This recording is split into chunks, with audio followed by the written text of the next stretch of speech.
All right, big picture. I saw one takeaway saying, I think it was Matt Miyoko's. He was like, hey, if the Niners ever have to play a lot of their third stringers, they're going to lose. That's my main takeaway. And that's a fair takeaway because you don't want to go overboard with your preseason takes. But you mentioned a minute ago, team looks thin. I agree. What would be your spiciest take, your biggest picture assessment after one preseason game?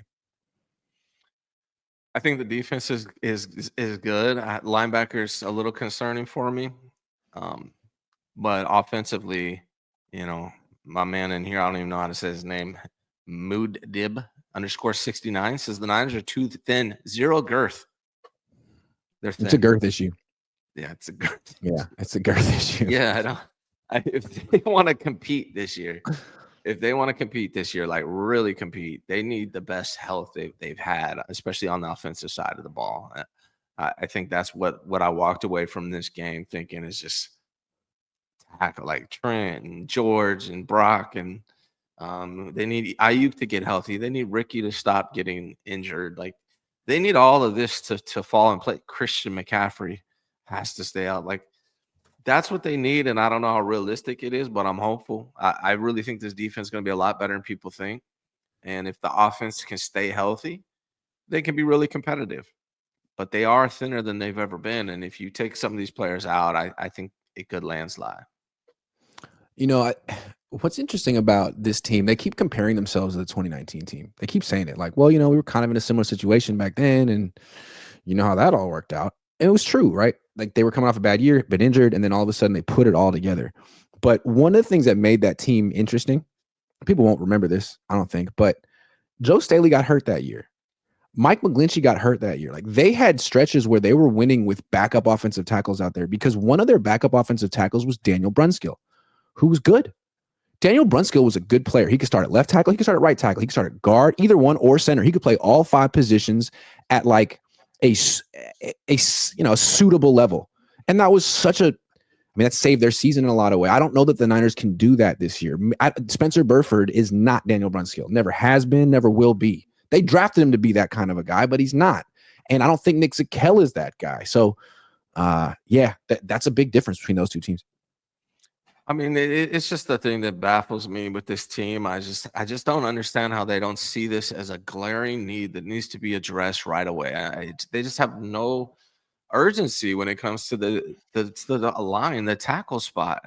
And I just don't understand it. It blows my mind. Trent goes down, this team is gonna have a tough year. And I feel like they acknowledge that and understand. Like they signed Paris Johnson. What was that guy's name? What was his name? Not Paris Johnson. What's the guy's name? DJ Humphries. I wasn't even close. They signed DJ Humphries, but then didn't sign DJ Humphries. He left. Dillard. And then they signed Andre Dillard instead. So It seemed like they were trying to prepare for it, but the best they could get was Andre Dillard, who again has been hurt all freaking offseason. Like that's your plan. And it's an injured player. Like you guys are really big picture. This could all work out and they could be the best team in the league, but it seems like they're walking a tightrope and it's like a thread. It's floss.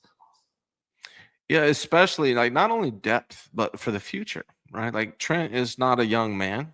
Who knows when his body's just not going to work for him anymore. And then McKivitz is on his way out, I would imagine. Like this is probably his last year.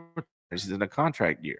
So what's the plan moving forward? A lot of people are talking about, hey, we need another year. This isn't our year. Maybe we'll win the Super Bowl. We need another good draft next year and we'll win the Super Bowl. But like tackle's still going to be a concern. You got to replace McKivitz and Trent at any time, knock on wood. Hopefully Trent stays forever. But I think McKivitz is going to play his way out contract-wise this coming season. This is going to be probably his last year. So what are they going to do at right tackle? It's just a glaring need. And I don't know why they've ignored it for so long. But hopefully it doesn't come back to bite them. But I think that's what this season is going to come down to. Like, is Trent and Colton going to stay healthy? And if not, good luck.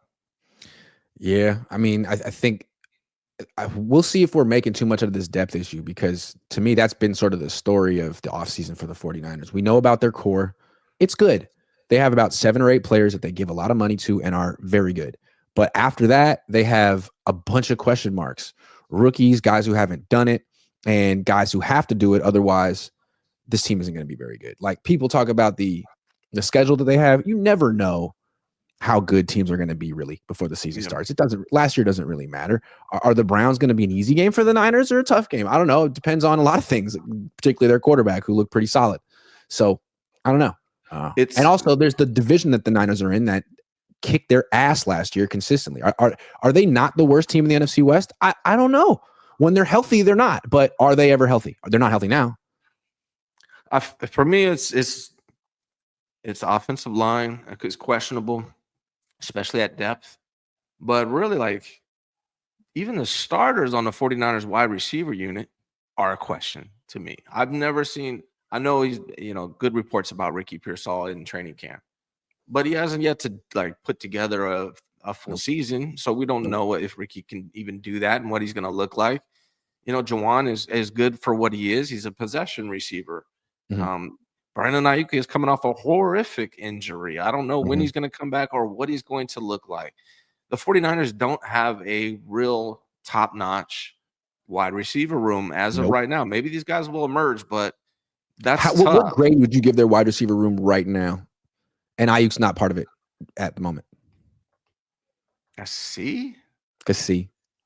Maybe a C plus, if we're being generous. Yeah, I just don't see. I mean, again, like, maybe Pearsall will just got a bunch of number twos. A bunch of number twos on your team. Just like the Packers. Or threes. I think I think Ricky and Juwan are both slot guys.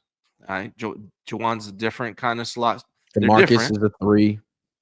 Yeah, I think freaking Cowing is a 3. I think they have a bunch of, not a 3, but I think they're all slots. Like, I really do. Like, they don't really have a true number one receiver just at like all. The Packers too. You don't have a guy who can go out there and beat man-to-man coverage consistently. Like, when it's time to do that, no one's open. Pass protection is an issue. Quarterbacks holding the ball. I mean, it's been an issue for the Niners since they lost the Super Bowl to the Chiefs for second time. Think about the top number one receivers in the NFL. Like, you can name them. Brown, Jefferson, Tyreek. Who on the Niners is even close to that? Ayuk was close to that in 2023. That's why they signed him. But if it ain't him, we'll see about Ricky. I think he can be a good number 2, but he hasn't even proven that yet. I don't know if he's physical enough to be a legit number 1. We'll see. We'll see about that. Yeah. I think that's my concern. Like, can Trent stay healthy? Are any of these wide receivers going to emerge as actual guys? I mean, I think that's what the season's going to boil down to. And then obviously Christian.